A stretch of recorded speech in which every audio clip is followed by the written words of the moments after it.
Why are you getting stuck on the Stamp Duties Act? Huh? It's not anything crazy.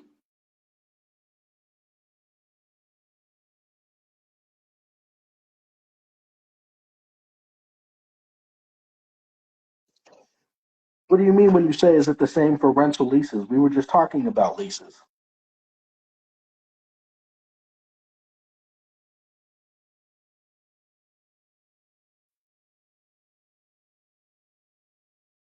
Yeah, registered in 2 states. See it all the time on the T1 form.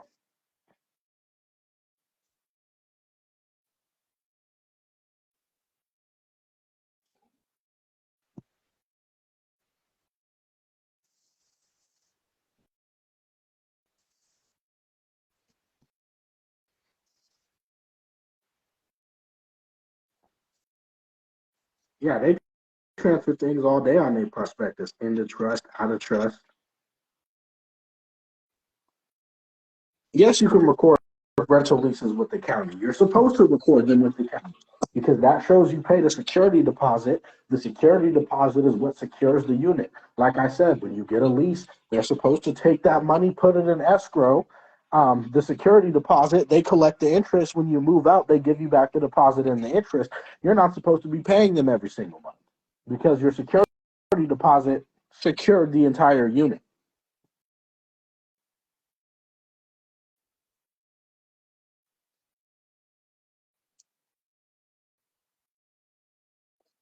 And And yes, leases are something that can be recorded.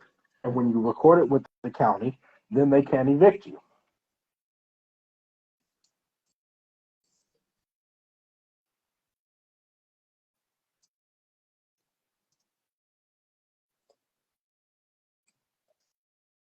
Yeah, you said you searched the Texas property codes. Go on my page.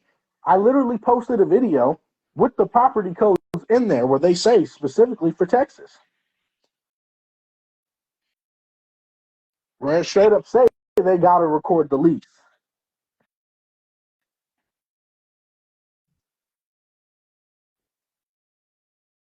The county, the county is public record, but it's also a private corporation.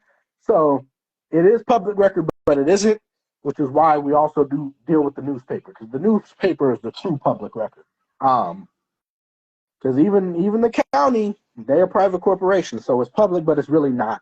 Um, it's public enough to notify everybody who needs to be notified, but it's not the end all be all, which is why you still got to run your birth announcement in the paper as opposed to just recording it.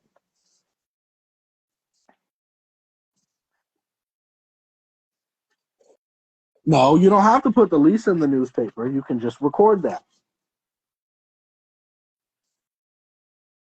Again, that's why I said it's public enough.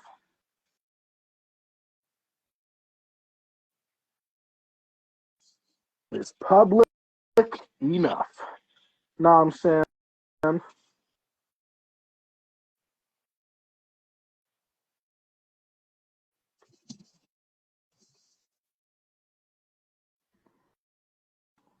Oh man,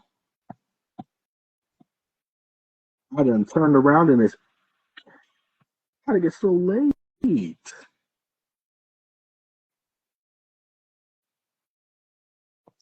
I'm not sure if that is the case or not, but if it is, put a wet signature on there in front of them, and then look at them in the eyes and see what they say.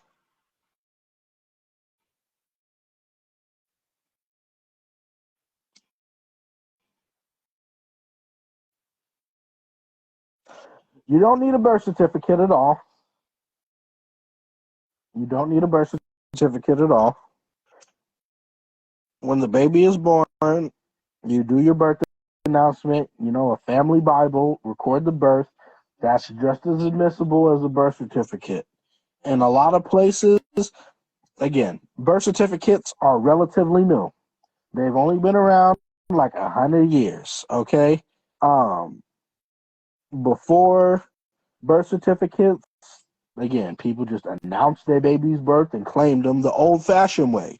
So that's what you do. You do it the old-fashioned way. Now, once you have your birth announcement, first thing you want to do is mess around and get that baby a passport, right? Obviously, you're not you're not citizen, your wife, whatever, the parents are not citizens. The child has no social security number because the baby was just born. So you apply for the passport, then they got their proper status, not as citizens. And then once you have the passport, then you can get them a social security number in its proper status, again, so that they're not debt slaves, but then they still have access to commerce and are able to do things with their social, and then they have their own accounts and trusts and stuff that they can pull from, right? So avoid the birth certificate, get them the passport, get them the proper social, and then you're good. Do the birth announcement, obviously, record that, claim your kids properly, then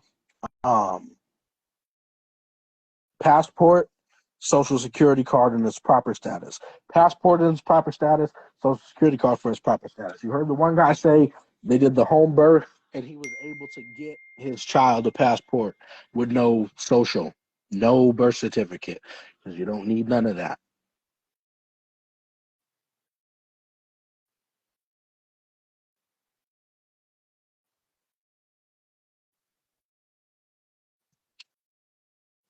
You might need to find out what's going on. If they got the money, they might try to be quick with it. So